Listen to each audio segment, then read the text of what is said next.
Hello friends, welcome to डिसिस learning. देखो, बहुत ही इंपॉर्टेंट टॉपिक के बारे में मैं इस वीडियो में बात करूंगा। एक स्टूडेंट का मैसेज है कि सर प्रणाम, मेरा एक डाउट है। मैं ईडब्ल्यूएस कैटेगरी से बिलोंग करता हूं और आरआई बीवीएसआर में ईडब्ल्यूएस के लिए सिर्फ एक ही सीट है, तो should I apply for EWS और जनरल कैटेगरी? ठीक है, देखो इस तरह का डाउट बहुत सारे स्टूडेंट्स का है, मैं क्लियर कर देता हूँ। ठीक है, जो भी सीट्स होते हैं एज पर द रूल या फिर गवर्नमेंट के जो नियम के अकॉर्डिंग जो होता है, 50% सीट अनरिजर्व्ड रहता है, जिसको हम लोग जनरल कहते हैं।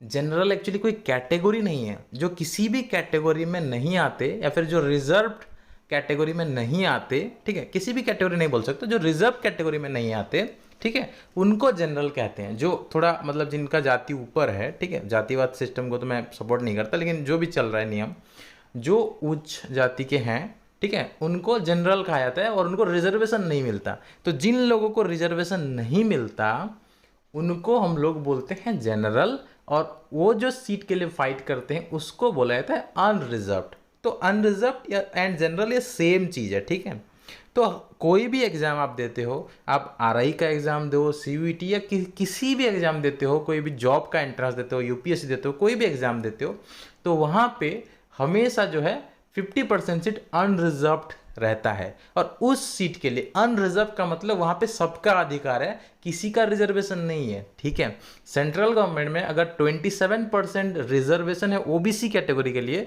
तो उस 27% सीट में सिर्फ ओबीसी वाले ही एडमिशन ले सकते हैं। ठीक है, या फिर जॉब उनको मिलेगा, सिर्फ उसी में ही जो रिजर्वेशन है उसमें ही पर्टिकुलर कैटेगरी को मिलता है। जो अनरिजर्व सीट होता है उसमें सब जो है पार्टिसिपेट कर सकते हैं। मतलब एक एससी, एसटी, ईडब्ल्यूएस या ओबीसी वो अनरिजर्व सीट के लिए भी एलिजिबल होता है, क्योंकि वो रिजर्व नहीं है, अनरिजर्व ना, जनरल है, सबके लिए वो है। जो जनरल या अनरिजर्व वो सबके लिए होता है, तो सब लोग वहाँ पे हैं। तो फॉर एग्जांपल इस स्टूडेंट का जो डाउट है, यहाँ पे इनका डाउट है कि मेरे ईडब्ल्यूएस के लिए सिर्फ एक सीट है। तो मान के चलो, फॉर एग्जाम्पल मैं बोल रहा हूँ, तो मान के चलो कि ये जिस स्टेट से बिलोंग करते हैं उस स्टेट में जनरल के लिए 5 सीट है, फॉर एग्जाम्पल। ठीक है, मैं सीट मैट्रिक्स के लिए तो वीडियो बना चुका हूँ, आगे भी और बनाऊंगा आप लोगों के लिए, लेकिन फॉर एजम्पशन हम लेके चलते हैं कि मान के चलो किसी स्टेट में सिर्फ 5 जनरल सीट है, ठीक है, और एक ईडब्ल्यूएस सीट है। तो अगर आप ईडब्ल्यूएस कैटेगरी के स्टूडेंट हो तो आपके पास जो सीट अवेलेबल होंगे वो 6 सीट होंगे, क्योंकि 5 जो सीट है वो सब उसमें फाइट कर सकता है, और एक आपके लिए रिजर्व है। मतलब आपका टोटल सीट कितना हो जाएगा? 6 हो जाएगा। फॉर एग्जाम्पल आप जो है ओबीसी कैटेगरी से बिलोंग करते हो और वहां पे 3 सीट रिजर्व है ओबीसी के लिए और 5 जनरल है फॉर एग्जाम्पल, तो आपके लिए टोटल सीट एलिजिबल जो है वो 3 नहीं होगा, वो 8 हो जाएगा, क्योंकि आप 3 तो रिजर्वेशन के लिए 3 सीट है और बाकी 5 अनरिजर्व है, तो 3 आपके लिए रिजर्व है प्लस 5 अनरिजर्व जो है उसमें भी आप फाइट कर सकते हो। इसीलिए देखना, रैंक जो हो रहता है ना, वहाँ पे कभी कभी जो टॉप रैंक में जनरल सीट में एससी, एसटी, ओबीसी, ईडब्ल्यूएस भी रहते हैं, क्योंकि वो जनरल सीट के अंदर आ गए, उनको रिजर्वेशन की जरूरत नहीं पड़ा। देखो, कोई बच्चा अगर एससी कैंडिडेट है या एसटी है, ईडब्ल्यूएस या ओबीसी है, तो वो टॉप करता है, सबसे ज़्यादा मार्क्स लाता है, तो उसको ओबीसी का सीट या एससी या एसटी का सीट नहीं मिलेगा, उसको जनरल सीट मिलेगा।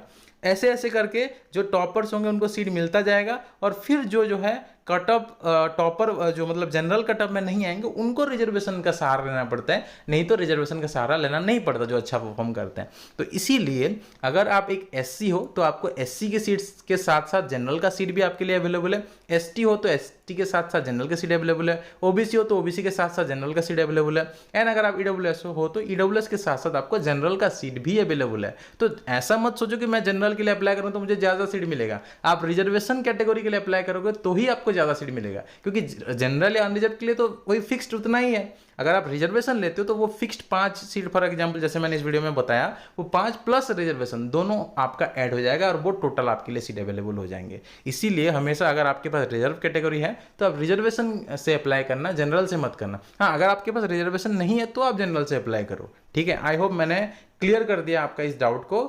अगर आपको आरआईसी के लिए या सीयूईटी या आईटीपी के लिए प्रिपरेशन करना है तो आप जो है हमारा कोर्स ले सकते हो। डिस्क्रिप्शन सेक्शन में स्टडी मटेरियल का जो लिंक अवेलेबल है एंड पूरा डिटेल्स अवेलेबल है, आप कैसे जो है आरआईसी का कोर्स ज्वाइन कर सकते हो। हमारा व्हाट्सएप नंबर वहाँ पे अवेलेबल है, आपको कोई भी डाउट है आप पूछ सकते हो, और इस तरह से टेलीग्राम पे या यूट्यूब पे कमेंट सेक्शन पे भी आप कमेंट कर सकते हो। मैं डेफिनेटली आपका डाउट जो है क्लियर करूँगा। तो मिलते हैं अगले वीडियो में फिर से, एंड इस वीडियो में इतना ही। थैंक यू, जय हिंद।